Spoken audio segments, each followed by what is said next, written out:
You are looking at Julian's pronunciation guide, where we look at how to pronounce better some of the most mispronounced words in the world, like this other curious word. But how do you say what you're looking for today?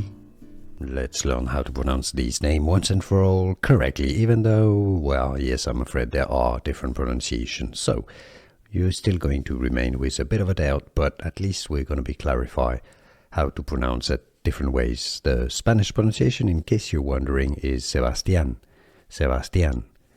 Now, in English, it's either Sebastian, Sebastian, or Sebastian.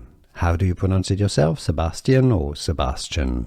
Let me know in the comments. Was this any useful? Let everybody know how you pronounce it, okay? Be interesting to know. See you soon. Here are more videos on how to pronounce more confusing words and names too many mispronounced. Like this video if you found it useful. I appreciate your support. I'll see you soon and thanks for watching.